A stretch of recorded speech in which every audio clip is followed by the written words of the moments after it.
आप देख रहे हैं द लाइफ इंडिया। आज हमारे साथ मौजूद है डॉक्टर सारिका जी, जो कि गुड़गांव की रहने वाली है और पेशे से डॉक्टर है। आइए जानते हैं उनसे कुछ बातें कि वो किस प्रकार उनका सफर रहा है और कैसा उनका सफर रहा है, किस प्रकार डॉक्टर बनी, और काफ़ी चीज़ें उनके साथ जानेंगे कि काफ़ी बीमारियों के बारे में उनसे भी बात करेंगे। आइए जानते हैं मैम से। तो आपका भी सफर कैसा रहा? मैम तो आप डॉक्टर हैं, तो बात करें कि आप डॉक्टर जब कैसे बने और कैसा आपका सफर रहा है। मेरे मेडिकल की तो जर्नी बहुत लंबी है और मैं दिल्ली में पैदा हुई थी और उसके बाद मेरे पेरेंट्स विशाखापट्टनम आंध्र प्रदेश में चले गए थे। वहीं पे मैंने 14 साल स्कूलिंग करी। ऑल इंडिया मैं स्कूल टॉपर रही, स्कूल कैप्टन भी थी। और वहाँ पे जब ऑल इंडिया एग्जाम के थ्रू मैंने MBBS में एंट्रेंस ली, वहाँ पे मद्रास में 2 मेडिकल कॉलेजेस हैं, वहीं पे मैंने अपने ग्रेजुएशन किया। वहीं ऑल इंडिया एग्जाम के थ्रू पोस्ट ग्रेजुएशन किया। शादी हो गई चंडीगढ़ में और फिर हम दिल्ली शिफ्ट हो गए। मैंने गंगाराम हॉस्पिटल में अपनी सेकेंड पोस्ट ग्रेजुएशन करी ENT में। मैं ऑल इंडिया गोल्ड मेडलिस्ट हूँ। फिर मैं गंगाराम 6 साल काम किया और अब 11 साल से गुड़गांव में हूँ। गुड़गांव मेरी कर्म भूमि है। कुछ कोई किसी जगह से लगाव होता है। अब यहाँ जब तक हूँ तब तक यही रहूँगी। और अब मेरे एलर्जी डॉग के नाम से क्लिनिक्स हैं जो मैं चलाती हूँ। अब मेरे 10 सेंटर हैं, दिल्ली, बॉम्बे, गुड़गांव, चंडीगढ़ और उदयपुर। बहुत कम डॉक्टर्स हैं एलर्जी के जो पूरे इंडिया में है क्या सबसे पहले बताइए। एलर्जी तो एक बड़ा अच्छा टॉपिक है, लंबी डिस्कशन होगी, मैं छोटे में बताती हूँ। तो बहुत सारे पेशेंट्स हैं जिनको जुकाम रहता है, खांसी रहती है, छींके रहती हैं, नाक से पानी रहता है, तो फिर दमे की तकलीफ होती है, सांस फूलता है। कुछ बच्चे होते हैं जो नेबुलाइजर लेते हैं। कई बार स्किन की एलर्जी होती है, जब आपको चपके निकलते हैं या होंठ सूज जाता है, आंखें सूज, ये सब एलर्जी के लक्षण हैं। जब हम लोग मेडिकल कॉलेज में थे तो कहते थे अल्लाह की मर्जी, अल्लाह अपने आप से आएगी, अपने आप से जाएगी, इसका कोई इलाज नहीं है। लेकिन मैंने बॉम्बे में हॉस्पिटल में ट्रेनिंग ली है और मैं 18 साल से एलर्जी पे काम कर रही हूँ। और अब मेरे क्लिनिक का टैगलाइन है एलर्जी इज ट्रीटेबल, ताकि मैं सभी पेशेंट्स को ये होप देना चाहती हूँ कि आपकी एलर्जी ना कि बिल्कुल सिर्फ सिम्टोमेटिकली खत्म नहीं होगी, वो बिल्कुल जड़ से खत्म हो सकती है, जिसके लिए हम एलर्जी टेस्ट करते हैं और वैक्सीनेशन देते हैं जो ड्रॉप्स के रूप में होता है, तो बिल्कुल पेनलेस होता है और इससे एलर्जी जड़ से खत्म हो जाती है। हजारों पेशेंट्स का हमने इलाज किया है, इसलिए मैंने मल्टीपल सेंटर्स खोले हैं ताकि ज्यादा से ज्यादा लोगों को हम एलर्जी का ट्रीटमेंट दें। आप एलर्जी डॉक्टर, कितने टाइप की एलर्जी ज्यादा आपके पास आती है? मेरे पास तो क्योंकि मैं ENT सर्जन हूँ तो रेस्पिरेटरी एलर्जी ज्यादा आती है। छींकों वाले पेशेंट, पर्सिस्टेंट एलर्जिक राइनाइटिस या सीजनल जो मौसम बदलने पे होता है वो ज्यादा आते हैं। लेकिन कई पेशेंट्स अब मुझे ढूंढ के इंटरनेट से, आजकल इंटरनेट हर पेशेंट के पास है तो वो ढूंढते हैं, तो अब स्किन एलर्जी के भी पेशेंट बहुत आ रहे हैं, आई एलर्जी के आ रहे हैं और एस्थमा के तो हमेशा से ही आते रहे। एलर्जी का मेन लक्षण क्या है? एलर्जी के लक्षण अलग अलग होते हैं। जैसे रेस्पिरेटरी एलर्जीज होती है, जब आपको छींकें आती हैं, नाक से पानी आता है, नाक बंद हो जाती है, नाक में खारिश होती है, ये सब पर्सिस्टेंट एलर्जिक राइनाइटिस के लक्षण है जो आपको लगातार साल में कभी भी हो जाता है। कुछ सीजनल एलर्जीज होती है, जैसे मौसम बदलने पे कोई पर्टिकुलर सीजन में, फरवरी मार्च में या सितंबर अक्टूबर में किसी को सीजनल एलर्जी होती है, तो वो सीजनल एलर्जी। एलर्जी का जो मेन कारण है किस ज्यादा एज, क्या कोई एज डिफाइंड है या फिर किसी भी एज में हो सकता है? नहीं, एज तो नहीं होता है। जो फूड एलर्जीज होते हैं, एटोपी जिसको कहते हैं, वो ज्यादातर 5 साल की उम्र से पहले, फ्रॉम 1 ईयर to 5 years में आ जाता है। और एटोपिक बच्चों को अगर आप आइडेंटिफाई कर लें कि किस चीज से एलर्जी है तो उनका ट्रीटमेंट बहुत अच्छा हो सकता है। इनफैक्ट अगर ये आइडेंटिफिकेशन एंड एलिमिनेशन, जैसे एक पर्टिकुलर चीज खाने की चीज से, दूध से, किसी चीज से है, तो आप अगर उसको चीज को डाइट आइडेंटिफाई कर लीजिए इस चीज से एलर्जी है और उसको आप डाइट से निकाल दें, एलिमिनेट कर दें, तो बच्चा बहुत अच्छा सही हो जाता है। और अगर उसका ट्रीटमेंट ना हो तो फिर आगे चल के उनको बहुत हाई चांस है कि वो एस्थमा भी बन जाए। और एस्थमा आपको पता है कि बहुत ही मॉर्बिड कंडीशन है, मतलब आपको पूरा टाइम इनहेलर लेके घूमना है, नॉर्मल एक्टिविटी नहीं कर पाते। तो इसलिए हमारी कोशिश होती है स्पेशली यंगर पेशेंट्स में फ्रॉम 0 to 20 कि आप उनको अग्रेसिवली एलर्जी को ट्रीट करें, आइडेंटिफाई करें, इंटरवीन करें, ताकि एलर्जी बिल्कुल खत्म हो जाए, वो नॉर्मल लाइफ लीड कर पाए। तो मैम जैसे एलर्जी आप डॉक्टर से, तो आप आपसे कोई संपर्क करना चाहे, आपसे कोई बात पूछना चाहे कि हमें इस प्रकार की एलर्जी, तो किस प्रकार का संपर्क कर सकता है? तो मेरा क्लिनिक का एक हेल्पलाइन नंबर है, आप फ्लैश कर दीजिएगा, हाँ, मैं आपको दे दूंगी और उस पर कॉल कर सकते हैं। हमारा कॉल सेंटर सुबह 8 बजे से शाम 8 बजे तक है और मल्टीपल सेंटर्स हैं ताकि पेशेंट को बहुत दूर से यहाँ ना आना पड़े। We have patients from various parts of the world. अब तो अफ्रीका, अफगानिस्तान, इराक सब जगह से पेशेंट ढूंढ के आते हैं, क्योंकि एलर्जी जो है वो यूनिवर्सल है। Almost 25 to 30% of the people suffer from allergies. और जितना ज्यादा लोगों को आप बता सकें, क्योंकि कई लोगों को नहीं पता कि एलर्जी का ट्रीटमेंट, इवन डॉक्टर्स को नहीं पता कि एलर्जी ट्रीटमेंट वैक्सीनेशन अब इंडिया में है। लेकिन अब तो मैं तो ऑलमोस्ट 20 साल से कर रही हूँ, तो बहुत पेशेंट को फायदा होता है। मैम सबसे पहले मैं जानूँ मैक्सोपैथी क्या है? मिक्सोपैथी जो ये नया वर्ड फ्रेम किया गया है, आपको पता होगा नवंबर एंड में central council of Indian medicine ने एक नोटिफिकेशन निकाला, जिसमें उन्होंने आयुर्वेदा डॉक्टरों को 58 प्रकार की बहुत डिफिकल्ट ऑपरेशंस को अनुमति दे दी है।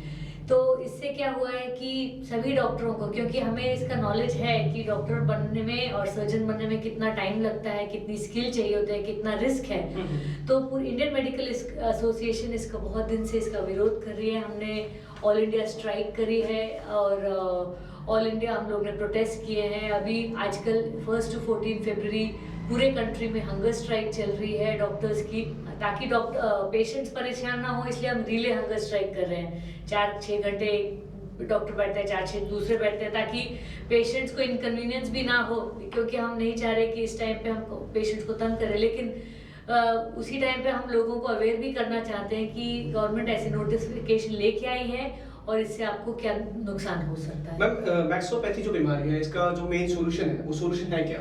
सोल्यूशन यही है, देखिए आप सरकार ये समझ रही है कि डॉक्टर्स की कमी है, तो उसको हम पूरा करने की कोशिश करें, लेकिन बैंडेड से जो है एक बड़े घाव का इलाज नहीं हो सकता। उसी तरह अगर आपको 70 साल से इंडिया के हेल्थ जो है हमेशा सफ़र किया है, because we spend very less on health. India spends about 1.6% of the GDP on health, जो पूरे वर्ल्ड में it is among the least. जो अच्छी कंट्रीज हैं, यूके में देख लीजिए 14 to 18% हेल्थ पे स्पेंड किया जाता है। इवन बांग्लादेश और Sri Lanka 6% of GDP on health spend कर रहे हैं। Compare to that India spends 1.6%। तो इतना थोड़ा पैसा है कि अगर आप बजट में देखेंगे तो हर एक नागरिक के लिए 511 रुपए सालाना सरकार ने सेव करके रखे हैं। 511 रुपए में तो एक कंसल्टेशन भी नहीं होता, ऑपरेशन क्या होंगे और टेस्ट क्या होंगे। तो हमें ज़रूरत है अपने हेल्थ बजट बढ़ाने की। मैंने तो एक पेटिशन चलाया था जिसमें कम से 2 लाख लोगों ने साइन किया है, और फाइनेंस मिनिस्टर से मांग की थी कि इस बार 10% जीडीपी हेल्थ पे स्पेंड किया जाए, ताकि हमारी हेल्थ जो है, मूलभूत सुविधाएं जो है हर छोटे से छोटे गांव में, छोटे से छोटे शहर में हो। सिर्फ 4 मेट्रोज में अच्छे हॉस्पिटल करके पूरा देश नहीं ठीक हो सकता, हेल्दी नहीं हो सकता। आयुष्मान बोलने से नहीं होगा, आयुष्मान में इन्वेस्ट करना पड़ेगा, और सिर्फ इंश्योरेंस को पैसे देके हेल्थ कभी इंप्रूव नहीं हो सकती। आपको इंफ्रास्ट्रक्चर इंप्रूव करना पड़ेगा। आप देखिए दिल्ली में 13% अब दिल्ली सरकार स्पेंड कर रही है, अपना पूरे बजट का 13% हेल्थ पे स्पेंड किया जा रहा है। तो दिल्ली में वहाँ मोहल्ला क्लिनिक भी हैं, पॉली क्लिनिक्स भी हैं, गवर्नमेंट हॉस्पिटल भी हमेशा से अच्छे रहे हैं, अब बहुत बेहतर हो गए हैं। तो और उस समय आप उसके कंपैरिजन में देखिए, Haryana government spend 7% of the GDP on health. तो आप उसका तो आपको साफ दिखता है पूरे गुड़गांव में। बात करें जो आपने मेडिकल्स की बात की, दिल्ली में मोहल्ला क्लिनिक, पहले गुड़गांव की जो हम बात करते हैं, गिने चुने प्राइवेट हॉस्पिटल जो कि इलाज के लिए पैसे कमाए जाते हैं, लेकिन एक मिडिल क्लास जब सिविल हॉस्पिटल में एंट्री करता है तो वो जाने से भी डरता है वहां पर कि हम जाएं कभी हमें कुछ ना हो जाए। नहीं, हमें कुछ होता नहीं है अनफॉर्चुनेटली। पूरे 28 लाख लोगों के लिए, जब गुड़गांव एक छोटा शहर था, 5 लाख लोग थे 1995 में, तब शायद एक सिविल हॉस्पिटल वहाँ अपनी जरूरतें पूरी कर पा रहा था। लेकिन अब एक ये मिलेनियम सिटी बन गया है, it is a beacon of hope for the rest of the country. यहाँ पे पूरे हरियाणा का सबसे ज्यादा रेवेन्यू, 70% रेवेन्यू गुड़गांव से जनरेट हो रहा है। तो उसका जो रेवेन्यू है हमारे गुड़गांव वासियों पे नहीं इन्वेस्ट हुआ। आप देख सकते हैं यहाँ पास 5 किलोमीटर रेडियस में इतने बड़े बड़े कॉर्पोरेट हॉस्पिटल्स हैं, 5 स्टार फैसिलिटीज हैं, टर्शरी केयर सेंटर्स हैं, जहां फॉरेन कंट्रीज से भी पेशेंट एयरलिफ्ट होके आते हैं या ऑपरेशन करते हैं। मतलब इंडियन मेडिकल इंफ्रास्ट्रक्चर इतना बढ़िया हो सकता है, लेकिन अगर सरकार स्पेंड ही नहीं करेगी। आप कोविड के टाइम में पूरे गुड़गांव सिटी के 28 लाख लोगों के लिए 5 आईसीयू बेड थे, 5 वेंटिलेटर थे आईसीयू। तो एक मीडियर हॉस्पिटल जो है वो प्राइवेट हॉस्पिटल था, वहां पे सरकार ने 40 बेड और किए। लेकिन ज्यादातर गुड़गांव के लोग जो हैं आज भी उनको प्राइवेट हॉस्पिटल में जाना ही पड़ता है, क्योंकि आपका सिविल हॉस्पिटल इतना बढ़िया नहीं है, इतना इक्विप्ड नहीं है, यहाँ सर्जरीज इतनी बढ़िया नहीं, इतनी ज्यादा नहीं होती। मैं खुद प्राइवेट प्रैक्टिशनर हूँ, जो पेशेंट अफोर्ड नहीं कर सकते उनको रेफर करती हूँ। अनफॉर्चुनेटली ज्यादातर मैं देखती हूँ कि जो आगे पेशेंट जो है दिल्ली रेफर कर दिया है, रेफर टू सफदरजंग लिखा जाता है।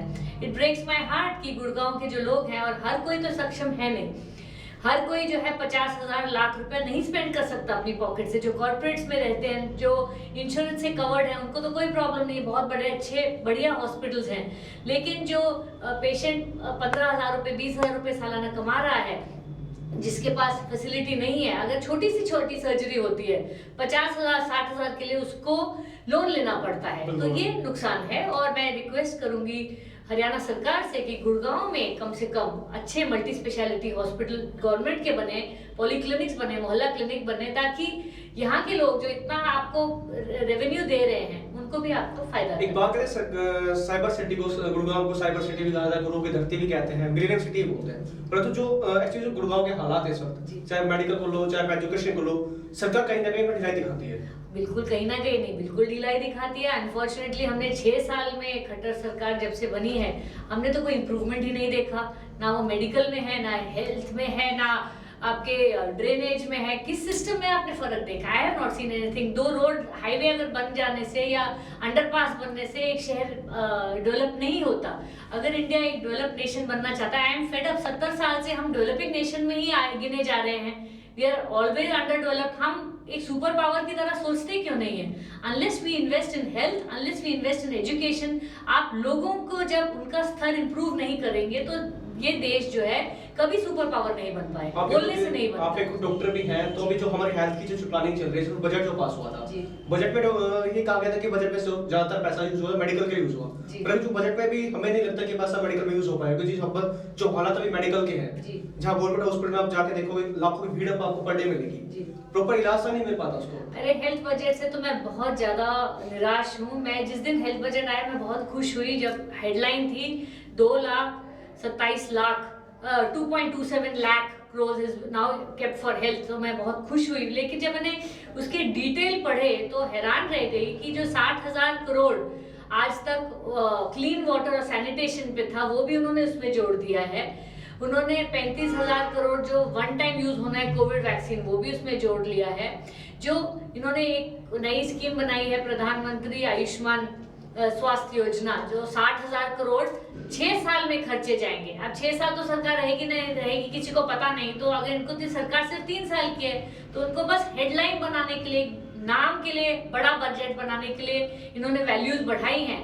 मतलब 10,000 करोड़ वो सालाना स्पेंड करना चाहते हैं। और जब आप क्रक्स निकालेंगे तो उसका ये है कि पिछले साल हमने इंडिया स्पेंड 47,000, जो हेल्थ मिनिस्ट्री ने 47,000 करोड़ स्पेंड किया, और इस साल उन्होंने 42,000 करोड़, मतलब पिछले साल से इस बार हेल्थ पे कम है स्पेंड। तो बात करें सरकार ने सिर्फ ओनली पैसे की तरफ ध्यान दिया, लोगों की तरफ ध्यान नहीं दिया।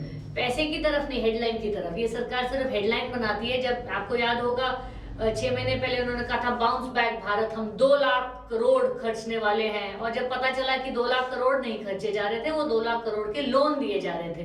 और मुझे नहीं पता कि ऑडिट करें तो पता चलेगा कि कितने लोगों ने, कितने स्टार्टअप्स ने, कितने बिजनेसेस ने वो 2 लाख करोड़ में से पैसे लिया, क्योंकि मैंने तो खर्चता हुआ नहीं देखा। सो आई थिंक दैट ये सरकार जो है सिर्फ हेडलाइन मैनेजमेंट करती है और ऑन द ग्राउंड रियलिटी किसी को दिखती नहीं है। कोरोना वैक्सीन की बात करते हैं, जो कोरोना कोविड चला है, कोरोना वैक्सीन की लगातार जो मांग बढ़ती जा रही है, लेकिन डॉक्टर्स ने कहा पहले हम ट्राई करेंगे मेडिकल स्टाफ पर, तो इस पर आपका क्या कहना है? देखिए, जिस तरह मैं समझती हूँ, जिस तरह कमला हैरिस और जो बिडेन ने सबके सामने कैमरा पे वैक्सीन लिया, उससे पूरी पॉपुलेशन को कॉन्फिडेंस बढ़ता है कि हाँ, हमारे प्रेसिडेंट इलेक्ट और वाइस प्रेसिडेंट इलेक्ट आगे से बढ़ के ले रहे हैं, they are acting like leaders. Unfortunately हमने यहाँ पे अमित शाह जी को और मोदी जी को वैक्सीन लेते नहीं देखा ना। उनका कभी एक ट्वीट भी आया कि हाँ, मैंने वैक्सीन ले लिया, अब आप भी लीजिए। और एक मध्य प्रदेश के शायद कोई मिनिस्टर थे जिन्होंने कहा कि पब्लिक के लिए कि आप चिंता मत करिए, आपको वैक्सीन नहीं दे रहे, अभी हमें मेडिकल स्टाफ पे दे रहे हैं। मतलब डॉक्टर्स, पिछले 1 साल में कोविड के दौरान हमने कोविड की ड्यूटी करी है। 748 doctors have died in Covid performing Covid duties बिल्कुल। को, जो पेशेंट आप अपने घर के फैमिली मेंबर का ध्यान नहीं रखते थे, उनका ध्यान हम लोगों ने रखा है, हमारे नर्सेज ने रखा है, हमारे स्टाफ ने रखा है, एम्बुलेंस ड्राइवर्स ने रखा है। अब उनको आप कह रहे हो कि आप गिनी पिग हो, आपके ऊपर हम वैक्सीनेशन लेंगे, बाकी सबको, मतलब जिस तरह से है ना, दिस इज वेरी हार्टलेस। एक तरीका होता है रखने का, आप कहते हैं कि नहीं हम क्योंकि आप इम्पोर्टेंट है, हम आपको देना चाहते हैं। उल्टे उन्होंने कहा कि भाई हम आपके ऊपर ट्राई करेंगे, अगर सेफ्टी निकली तो फिर हम लोग पब्लिक को देंगे, which is I think very unfair. Okay, तो अभी आप जो बजट आप पास हो गया है, मेडिकल्स को लेकर काफी दिक्कत है गुड़गांव में, तो अभी आप भी हमारी पार्टी से जुड़ी हुई है, तो आपका क्या कहना है इस पे? देखिए, आम आदमी पार्टी से तो आम आदमी पार्टी ने तो पूरे इंडिया को दिखाया है कि अच्छा स्वास्थ्य, अच्छी शिक्षा पॉसिबल है। अरविंद जी का और मनीष जी का शुरू से कहना है कि सरकार के पास पैसा हमेशा रहता है, नीयत की कमी है, तो उन्होंने तो करके दिखाया है। दिल्ली के जो स्कूल्स हैं वो इतने अच्छे बढ़िया हो गए हैं, दिल्ली के हॉस्पिटल्स हैं इतने बढ़िया हो गए हैं। वहाँ पे दिल्ली में एक उन्होंने जो एक इतनी स्कीम्स निकाली है, अगर आप गवर्नमेंट हॉस्पिटल जाते हैं और अगर आपका 1 महीने के अंदर नंबर नहीं आता तो डॉक्टर आपको रेफर कर देगा, आप प्राइवेट हॉस्पिटल में जाके ऑपरेशन करा सकते हैं और आपका पूरा खर्च दिल्ली सरकार देती है। आप मुझे बताइए पूरे कंट्री में और कौन सी स्टेट है जहाँ पे होता है? यहाँ पे इन्होंने पॉलिसी बनाई है कि अगर आप कोई भी पर्सन कहीं से भी, पूरे इंडिया से कोई हो, अगर उसका दिल्ली में एक्सीडेंट होता है या दिल्ली में वो रोड पे गिर जाते हैं या कुछ भी होता है, तो उनको जो भी हॉस्पिटल लेके जाता है उनको 2000 रुपए थैंक यू की राशि दी जाएगी कि आपने पेशेंट की जान। काफी गुड़गांव में, हरियाणा में क्या होता है कि अगर वो पेशेंट को लेके जाते हैं, जी, एक्सीडेंट हो, तो कहीं ना कहीं पुलिस केस बन जाता है उसके ऊपर। अरे पुलिस केस मेरी फैमिली में खुद हो चुका है, कई साल पहले की बात है, जब दिल्ली में 10-12 साल की बात है कि कोई स्कूटर पे जा रहे थे, देखा उन्होंने पेशेंट पड़ा हुआ है, उनको लेके गए, उन पर केस हो गया, उन्होंने पेशेंट की जान बचाई, उन पे केस हो गया, उनको पता नहीं कितने लाख रुपए देने पड़े बचने के लिए। तो मतलब बहुत बुरा हाल था। उसको ही चेंज करने के लिए दिल्ली सरकार ने ये स्कीम निकाली थी, ताकि जो भी आप लेके जाता है, आप अपना नाम भी अगर नहीं, नाम नंबर देते हैं तो आपको सम्मान राशि मिलेगी, एक थैंक यू मिलेगा सरकार की तरफ से, और उसका पूरे एक्सीडेंट का खर्च प्राइवेट हॉस्पिटल में भी दिल्ली सरकार भरती है। तो एक हर एक जीवन का मूल्य है, उसको दिखाने के लिए Delhi government is coming forward. और मैं उम्मीद कर रही थी कि पूरे देश में, जरूरी नहीं है कि आम आदमी पार्टी की सरकार आएगी तो ही बदलाव आएगा, उसको आप अच्छी गवर्नमेंट को देखें, अच्छे गवर्नमेंट सीख सकते हैं, लेकिन मैंने यहाँ हरियाणा में तो नहीं देखा। डॉक्टर सारिका जी हमारे पास मौजूद थी, उन्होंने बजट को लेकर भी काफी बातें बताई, और मैक्सापैथिलिस कुछ बीमारी है और एलर्जी को लेकर भी उन्होंने कुछ काफी जानकारियां दी हैं। तो अगर आप हमसे जुड़ना चाहते हैं तो द लाइव इंडिया पर नंबर फ्लैश हो रहे हैं, आप उनसे कॉन्टैक्ट करके भी द लाइव इंडिया से जुड़ सकते हैं। आपके लाइक कमेंट्स के लिए हम वेट करेंगे। अगर आपको वीडियो अच्छा लगे तो प्लीज लाइक एंड कमेंट जरूर करें। बाकी लेटेस्ट खबरें जानने के लिए चैनल को सब्सक्राइब और बेल आइकन को प्रेस करना ना भूलें।